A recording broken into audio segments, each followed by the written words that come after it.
Hello everyone, welcome back to my YouTube channel English literature zone. आज की video में हम लोग जोसेफ कॉनराड की काफ़ी famous novel hurt of darkness के बारे में पढ़ने वाले हैं। काफ़ी टाइम से रिक्वेस्ट आ रहा था इस वाले टॉपिक के लिए। इससे पहले हम जोसेफ कॉनराड की एक और प्ले लॉर्ड जिम पे ऑलरेडी वीडियो अपलोड कर रखे हैं। ये जो नोट्स है लगभग हम 5 पेज का रेडी कर रखे हैं ताकि 15 मार्क्स तक के क्वेश्चन का आंसर आप इस नोट्स की हेल्प से रेडी कर सकते हो। और मेनली जो है इस वीडियो में हम समरी डिस्कस कर रखे हैं, ठीक है। इंट्रोडक्शन, फिर इस नॉवेल का एनालिसिस, समरी और फिर एंड में कंक्लूजन है, ठीक है। और बाद में इस नॉवेल से जो मोस्ट इम्पॉर्टेंट क्वेश्चन आंसर हैं जो कि ज़्यादातर एग्जाम में पूछे जाते हैं ना, उसको भी डिस्कस किए हुए, उसको भी बताए हुए कि कौन कौन सा क्वेश्चन इंपॉर्टेंट है जो कि मोस्टली एग्जाम में आता है, ठीक है। तो स्टार्ट करते हैं इंट्रोडक्शन से। Heart of darkness is a famous novel written by Joseph Conrad. की जो हर्ट ऑफ डार्कनेस जो हम लोग का प्रेजेंट नॉवेल है वो काफ़ी प्रसिद्ध नॉवेल है जिसको कि लिखा गया है जोसेफ कॉनराड के द्वारा। It was published in 1899। इसको जो है 1899 में पब्लिश करवाया गया and is considered one of the most important works in English literature. और ये अंग्रेजी साहित्य का काफ़ी फेमस वर्क, काफ़ी प्रसिद्ध वर्क, काफ़ी महत्वपूर्ण वर्क के रूप में जाना जाता है। और काफ़ी टाइम से मेरे पास रिक्वेस्ट भी आ रहा था इसके नोट्स के लिए, इससे रिलेटेड वीडियो के लिए। The novel is about a man named Marlow. की ये जो नॉवेल है ना, एक आदमी का नाम जिसका कि नाम मार्लो है ना, उसके बारे में है। Who travels into the African Congo during the time of European colonialism. जो कि यूरोपियन कॉलोनियलिज्म के टाइम जो है, जब यूरोपियन लोगों का शासन था अफ्रीका में, तो उस समय जो वो अफ्रीकन कॉन्गो की यात्रा पे जाता है ना, तो उस समय जो उसका क्या एक्सपीरियंस रहता है ना, उन सारे अपने एक्सपीरियंसेस को है ना नॉवेल के जरिए से बता रखा है मार्लो नाम का जो कैरेक्टर है, ठीक है। तो मेनली उसी मार्लो के एक्सपीरियंस को हम इस पूरे नॉवेल में पढ़ने वाले हैं। He narrates his experience to his friend. कि ही यहाँ पे आप फुल स्टॉप डाल लीजिएगा कि वो जो है ना अपने एक्सपीरियंस, अपने अनुभवों को अपने फ्रेंड को, दोस्तों को बताता है। While sitting on A boat on the river Thames in England. कि इंग्लैंड में जो थेम्स रिवर है ना, तो उस रिवर में एक बोट पे बैठा हुआ है मार्लो जो है, और अपने एक्सपीरियंस, अपने अनुभवों के बारे में अपने फ्रेंड से डिस्कस कर रहा है, अपने अनुभवों के बारे में अपने फ्रेंड को बता रहा है। The novel also talks about imperialism. ये नॉवेल जो है इम्पेरियलिज्म के बारे में भी है। वेयर, और इम्पेरियलिज्म में क्या होता है कि जहाँ powerful countries control weaker once. जहाँ पे पावरफुल कंट्रीज जो है ना, वीकर कंट्रीज को, इट मीन्स कमजोर देशों पर ना शासन करती है, उनको अपने कंट्रोल में रखती है। तो ये नॉवेल उस चीज़ के बारे में भी है। ह्यूमन नेचर, मानवीय प्रकृति के बारे में, नेचर के बारे में भी है। And the darkness inside people, और लोगों के अंदर जो अंधेरा पाया जाता है ना, लोगों के अंदर जो डार्कनेस है ना, उस बारे में भी इस नॉवेल में डिस्कस किया गया। जैसे कि आप लोग को पता ही होगा कि इस नॉवेल का title he hurt of darkness है। तो डार्कनेस इनसाइड पीपल जो होता है उस बारे में भी इस नॉवेल में बात किया गया है। तो यहाँ पे हम लोग का अब खत्म हो गया इंट्रोडक्शन वाला सेक्शन। आगे हम लोग इस नॉवेल के एनालिसिस को पढ़ेंगे। The story of the novel begins with A group of man sitting on A ship called नीले। मतलब स्टोरी जो स्टार्ट होती है इस नॉवेल की, इसी के साथ होती है कि कुछ लोग जो हैं ग्रुप में बैठे हुए हैं एक शिप पे, और उस शिप का नाम जो है नेली है, नेली करके कुछ नाम है, ठीक है। ऑन द रिवर थेम्स, और ये जो शिप है वो रिवर थेम्स, हम बताए थे थेम्स रिवर पे है जो कि इंग्लैंड में है। Marlow start telling his story, और वही शिप में कुछ लोगों के बीच जो है मार्लो जो कैरेक्टर है ना, वो अपनी कहानी बताना स्टार्ट करता है। Marlow explains that he had always had a desire to explore blank space on the map. Marlow बताता है कि उसके अंदर ना हमेशा से ये इच्छा थी कि मैप में जो ब्लैंक स्पेस है ना, खाली जगह है ना, उन सब जगहों पे वो ट्रैवल करे। One such place was the Congo river in Africa, और उसमें से सबसे जो प्लेस थी जो वो ट्रैवल करना चाहता था, वो अफ्रीका का जो कॉन्गो रिवर वाला क्षेत्र है, वो जो एरिया है वहाँ पे वो ट्रैवल करना चाहता था। He gets a job as a captain of a steam boat for a Belgium company. तो उसको एक जॉब मिलता है बेल्जियम कंपनी के स्टीम बोट में एक कैप्टन के रूप में, involve in the ivory trade. और वो जो बेल्जियम कंपनी की शिप थी वो आइवरी ट्रेड करती थी, इट मीन्स हाथी के दांतों का व्यापार करती थी। वैन मार्लो रीचेज अफ्रीका, और जब मार्लो अफ्रीका पहुंचता है, he immediately feels that something is wrong. तो तभी अचानक से उसको लगता है कि कुछ तो यहाँ पे गलत है। The environment is strange and uncomfortable, कि वहाँ का जो एनवायरमेंट था, वातावरण था, वो काफ़ी ज़्यादा अजीब था, अनकंफर्टेबल था उसके लिए। He sees the cruel reality of colonialism, वहाँ पहुँच के उसको कॉलोनियलिज्म का, और क्रूअल इट मीन्स क्रूरता देखने को मिलती है। The African people are treated very badly and are forced to work like slaves. कि वहाँ देखता है वो जाने के बाद अफ्रीकन कॉन्गो में कि जो अफ्रीकन पीपल है ना उनको बहुत बुरा तरीके से उनके साथ ट्रीट किया जा रहा है यूरोपियन लोगों के द्वारा, और उनको ना फोर्स किया जा रहा है, उनसे ज़बरदस्ती एक गुलाम की तरह काम करवाया जा रहा है। He describe them as weak, sick and suffering. वो जो मार्लो है बताता है कि कैसे जो अफ्रीकन लोग थे वो काफ़ी ज़्यादा वीक थे, बीमार थे और सफरिंग इतने दुखों से भरे थे, कष्ट से भरे पड़े थे। तो वहाँ पे ये लाइन यूज़ करता है नॉवेल में जो मार्लो है, दे वे आर नोट इनमेस, दे वे आर नोट क्रिमिनल्स, दे वे आर नथिंग अर्थली नाउ। तो यहाँ पे कोटेशन के फॉर्म में हम इस लाइन को यूज़ किए हुए हैं।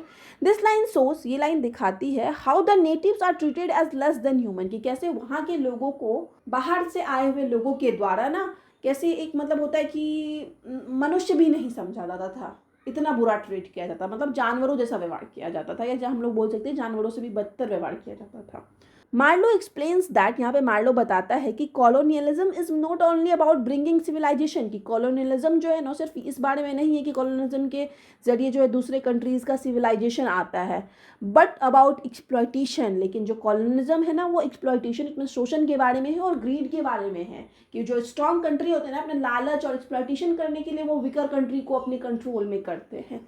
Marlow travels to the company's outer station, अब मार्लो आगे ट्रेवल करता है, कंपनी के आउटर स्टेशन में जाता है। There he meets the chief accountant, वहाँ पे एक मुख्य अकाउंटेंट से मिलता है, who seems very neat and organise, जो कि काफ़ी सुंदर सा साफ सुथरा प्रतीत हो रहा था, but completely ignores the suffering around him. लेकिन उसके आसपास जो सफरिंग था, दुख था, कष्ट था, जो लोगों को मतलब लोगों से ज़बरदस्ती काम करवाया जा रहा था, उनकी हालत ख़राब थी, लोग बीमार थे, तो देखा मतलब मार्लो देखता है कि कैसे जो वो अकाउंटेंट है ना वो इन सब चीज़ों को इग्नोर कर रहा है। This shows the hypocrisy of European, और यही चीज़ जो है ये कहीं ना कहीं यूरोपियंस की हिपोक्रेसी को, पाखंड को, दिखावा को दिखाती है।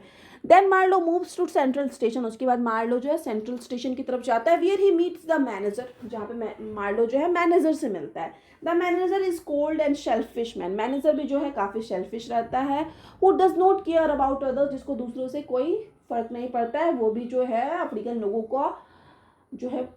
लोगों को फोर्स करके ज़बरदस्ती उनसे ज़्यादा से ज़्यादा काम करवाता है अपने फ़ायदे के लिए। Then Marlow first hears about a mysterious man named Kurtz, तो वहीं पे मार्लो ना पहली बार एक मिस्टीरियस, एक रहस्यमयी आदमी के बारे में सुनता है, कर्ड्स के बारे में। ठीक है, एक आदमी का एक कैरेक्टर आता है यहाँ पे, Kurtz. Everyone talks about Kurtz as a very talented and successful ivory trader, सारे लोग वहाँ पे बात कर रहे हैं कि कर्ड जो है काफ़ी अच्छा एवरी ट्रेडर है, इट मीन्स हाथीदांत व्यापारी है, काफ़ी टैलेंटेड है, सक्सेसफुल है। He is said to collect more ivory than any world else, मतलब जो कर्ड्स है वो बाकी सारे लोगों से ज़्यादा आइवरी कलेक्ट कर पाता है, हाथी के दांत कलेक्ट कर पाता है। Marlow becomes very curious about Kurtz and wants to meet him, अब मार्लो को जो कर्ड्स के बारे में पता चला तो मार्लो भी चाहता है कि वो कर्ड्स से मिले।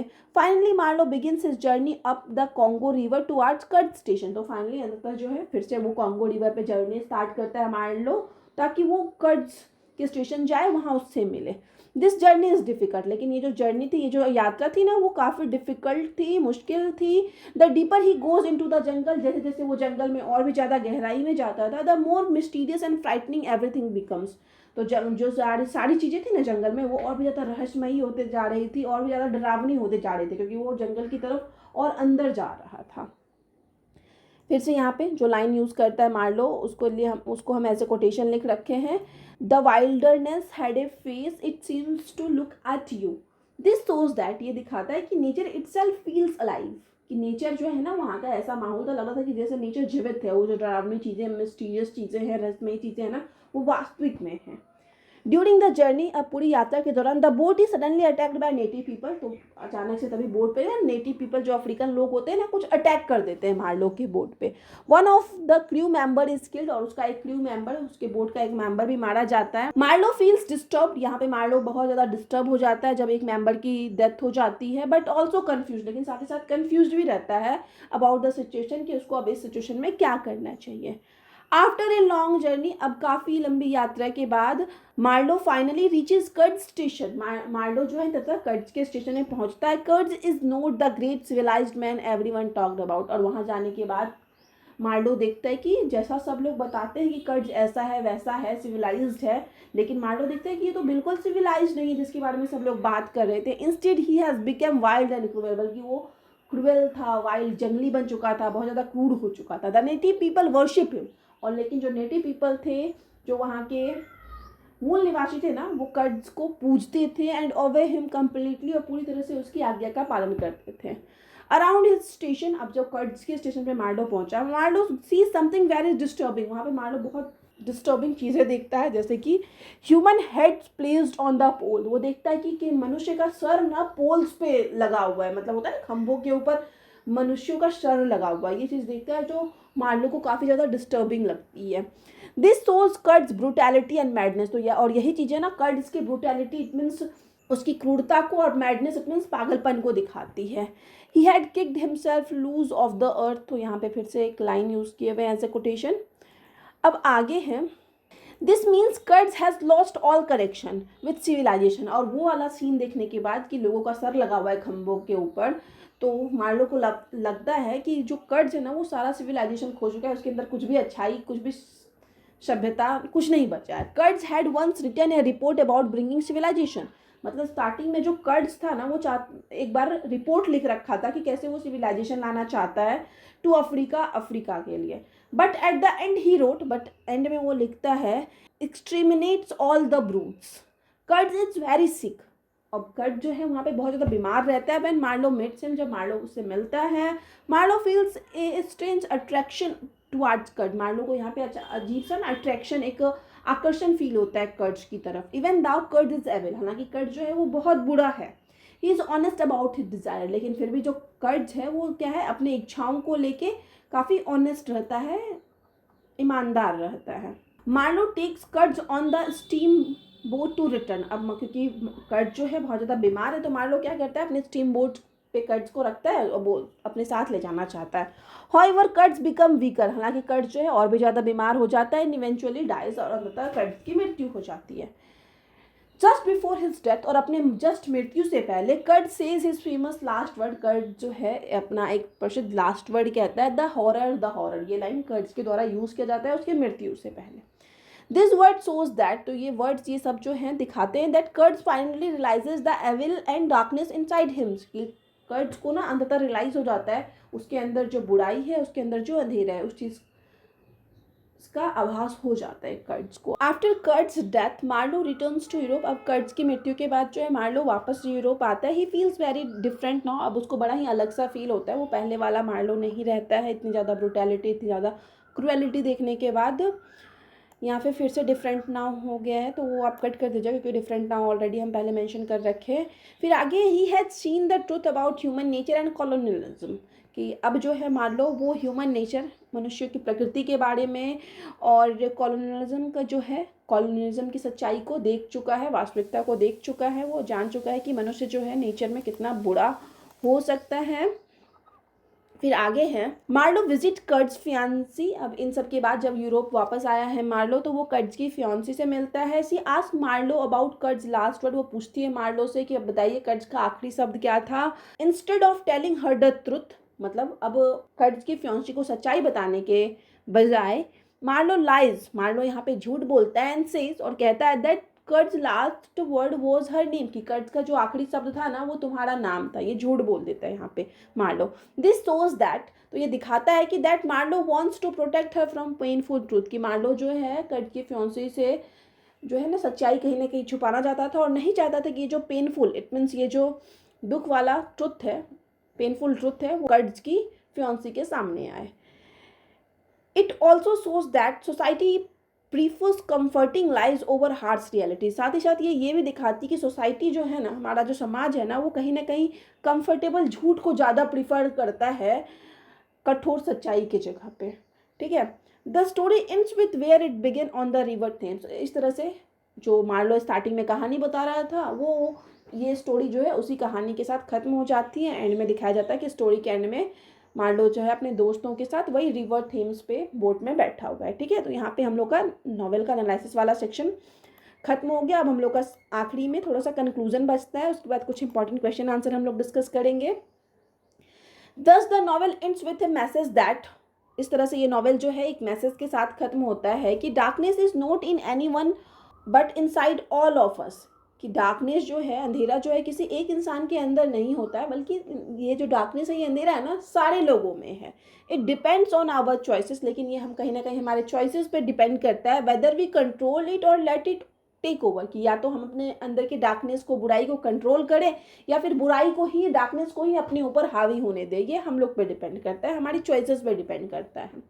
थ्रू मार्लोज एक्सपीरियंस, अब मार्लो के अनुभवों के माध्यम से we see the cruelty of colonialism की हम लोग क्रुएलिटी को, क्रूरता को, सच्चाई को देख पाते हैं।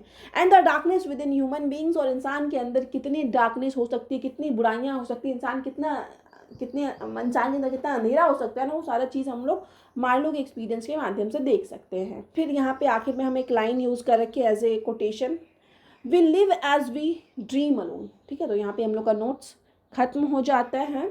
बाकी अब हम कुछ इंपॉर्टेंट क्वेश्चन आंसर के बारे में बात कर लेते हैं। तो इस वाले वीडियो में तो आपको हम समरी एनालिसिस बता दिए, जो कि नॉर्मली कोई भी क्वेश्चन पूछे तो उसके आंसर में थोड़ा बहुत चेंजेस के साथ लिख दोगे तो अच्छा मार्क्स आपको मिल जाएगा। बाकी बहुत अच्छा मार्क्स चाहिए आपको, 75% प्लस मार्क्स चाहिए ना, तो आपको क्वेश्चन के अकॉर्डिंग आंसर देना होता है। तो मोस्ट इंपॉर्टेंट क्वेश्चन जो है इस टॉपिक से रिलेटेड आपको जो है कर्ड्स का कैरेक्टर स्केच पूछ सकता है। मोस्टली शॉर्ट क्वेश्चन आंसर में आने के बहुत चांसेस हैं कि आपको ना कर्ड्स का कैरेक्टर स्केच पूछ दे।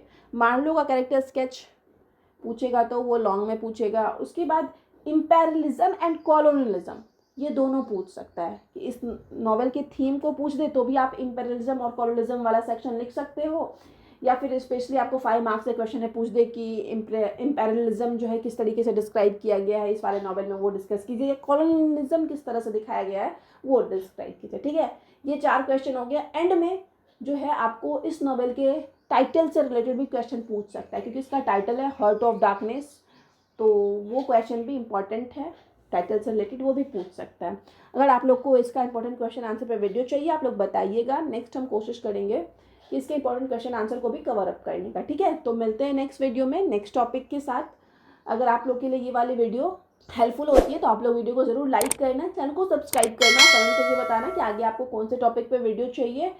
और आपको पता होगा कि पीडीएफ जो है पेड है, पेड पीडीएफ के लिए आप हमको टेलीग्राम या इंस्टाग्राम पे मैसेज कर सकते हो। हम लोग का एक टेलीग्राम ग्रुप भी है, आप चाहो तो उसको भी ज्वाइन कर सकते हो। इंस्टाग्राम का लिंक, टेलीग्राम का लिंक और हम लोग के टेलीग्राम ग्रुप का लिंक, वो सारा आपको इस वीडियो के डिस्क्रिप्शन बॉक्स में मिल जाएगा। ठीक है, फिर मिलते हैं नेक्स्ट वीडियो में नेक्स्ट टॉपिक के साथ।